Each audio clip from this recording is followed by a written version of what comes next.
요것도 이제 좀 이것도 대출 관련이네요. 예, 대출인데 이제 연체율. 연체율. 예, 요거는 대출 연체율을 보겠습니다. 요것도 이제 보면 현 정부 들어서 이 취약계층인 청년하고 고령층이 이게 급증하기 시작했습니다. 네. 그래서 한번 살펴보겠습니다. 근데 요거는 29세 이하 직장인, 청년층이죠.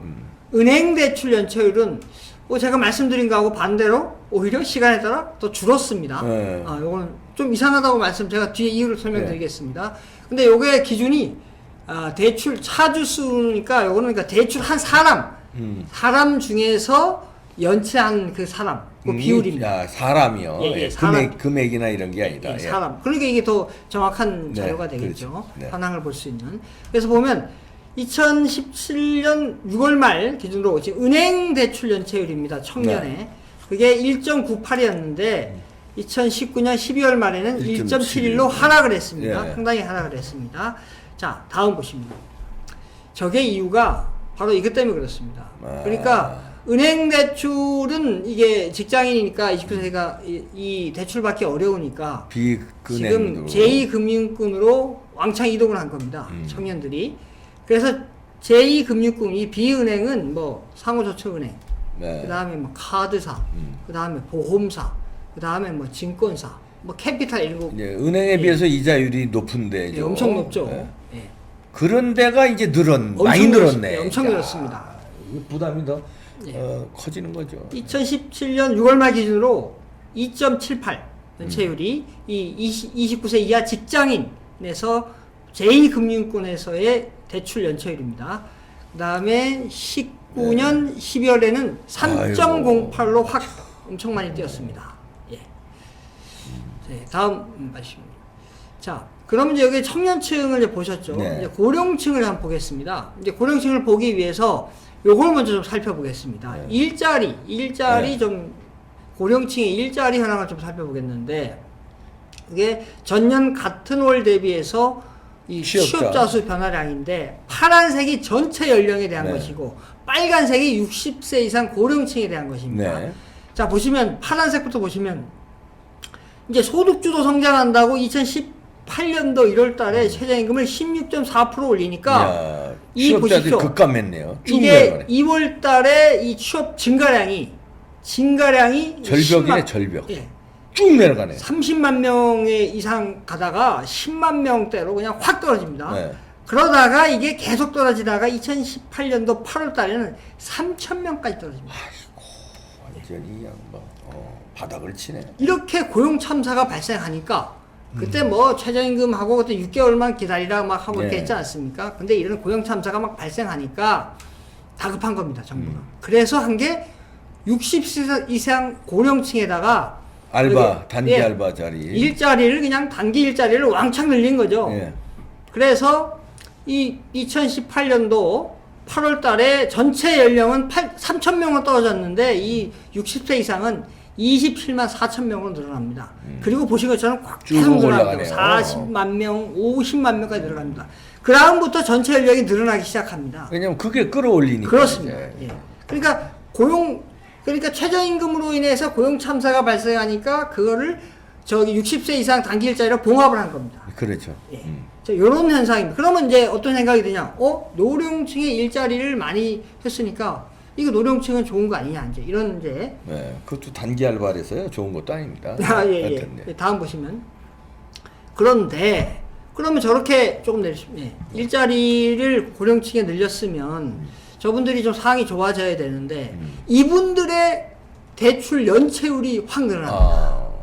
그러면 왜 확 늘어나겠냐? 말씀하신 대로 일자리는 줬는데 이게 단기고 뭐 세 달짜리 이런 건데 길어야 6개월 이런 건 뭐 돈 얼마 안 되는. 그 돈도 얼마 안 되고 기간도 짧고. 자, 그래서 60대 직장인의 은행 대출 연체율을 보면은 2017년 6월 말 기준으로 1.16이었는데 2017년 12월 말에는 1.07이었어요. 그러다가 2019년 12월 말에는 1.28로 이제 확 증가를 합니다. 네, 다음 보시면 그다음 60대 직장인의 비은행권 대출 연체율을 보면은 이것도 확 증가합니다. 2017년 6월 말 기준으로 2.93. 그 다음에 2017년 12월 말에는 2.79.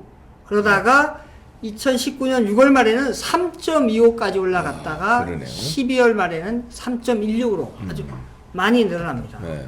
자, 다음 보시면 70대를 보기. 70대도 직장인이 있습니다. 아, 그럼요. 예, 잡을 갖고 있는. 이게 70대 직장인 은행 대출 연체율을 보면은 이거는 이제 2017년 6월 말에 하고 18년도까지는 좀 비슷하거든요. 예. 그게 이제 0.95에서 1%였다가 이 19년도에 확 증가합니다. 네. 19년도 12월 말에 1.24로 이게 확 증가를 합니다. 그러네요. 70대 직장인 은행 연체율입니다. 다음. 그 다음에 이제 이 70대 직장인의 비은행, 제2은행권 대출 연체율은 이거는 이제 더 증가를 하는데 이것도 증상은 비슷합니다. 2017년과 18년도에는 이제 비슷합니다. 네. 보면은 17년도 6월 말에는 2.25였습니다. 그러다가 19년도에 6월 달에 2.59로 확 증가하고 12월 말에는 2.63으로 아주 크게 증가를 합니다. 그러면 이제 좀 약간 청년층은 은행 대출 연체율은 이제 줄어갔고 네. 비은행권으로 이제 많이 이동을 했지 않습니까? 그렇죠. 신용이 안 좋은 사람들이. 그래서 그 연체율이 늘어났는데 60대, 70대는 은행 연체율도 증가하고 비은행 연체율도 확 증가를 했습니다. 그러니까 이 노령층이 위험한 겁니다. 이렇게 그러네요. 되면. 그러면 이게 왜 이런 현상이 벌어지냐면은 이 소득주도 성장을 하면은 여기서 최저임금을 막 올리니까 아까 일자리 문제가 발생하니까 고령층 일자리를 늘려서 단기했지만 물가가 많이 올랐어요. 아, 맞아요. 물가가 서민 물가가 에휴. 짜장면, 라면, 저기 설렁탕 이게 많이 올랐고 하물며 시장 보는 야채값이고 뭐고 다 안 오르는 게 없습니다. 그렇습니다. 네. 하물며 제 그 머리 깎는 데가 7,000원이었는데 지금 10,000원 됐습니다. 오. 그럼 만원 몇 프로 오르고 거의 좀 싸네. 나는 2만 원 이제 미장원에서 아, 얘기하는데 전 싼 데 삽니다. 저 아, 예, 예. 7천 원이면 싼데. 예, 싼 데였는데 그게 10,000원 됐습니다. 미장원은 보통 2만 원 하는데. 아, 예, 예. 근데 그거 이제 좀그 아저씨들이 오는데 잘라준 아, 데인데 예. 그거 좀 싸게 받았는데 예. 아니 그런데 3,000원이 올랐어요. 그러네요. 그래서 이제 엄청나게 올라갑니다. 그게 왜냐면은 최저임금을 확 올리니까 거기에 나오는 인건비를 다 음식 또는 서비스 가격으로 올리는 겁니다. 그렇죠. 예.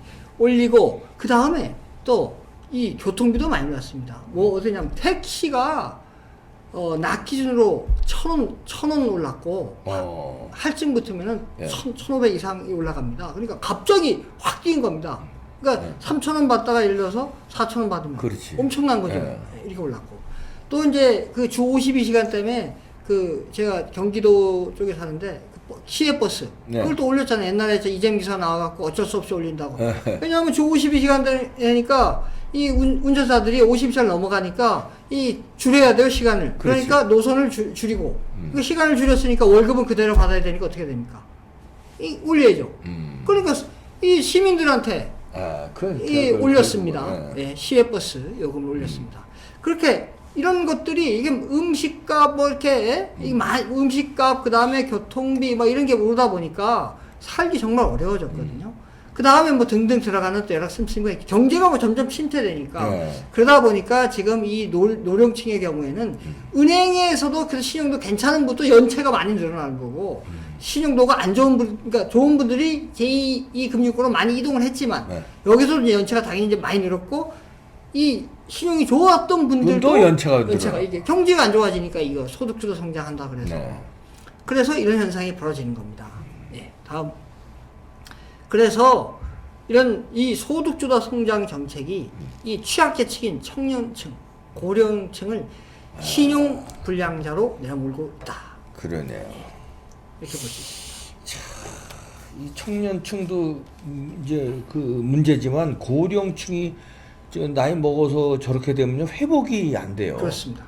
이거 회복 불가능이 되는데 그렇다고 자식에 의존할 수도 없고 그렇죠. 자식들도 지금 죽게 생겼는데 예, 그렇죠. 이거 참 큰 문제입니다. 큰 문제네요. 사회적 문제가 이게 되게 전반적으로 이렇게 터졌는데 그러면 지금이라도 빨리 소득주도 성장을 파기하고 그렇죠.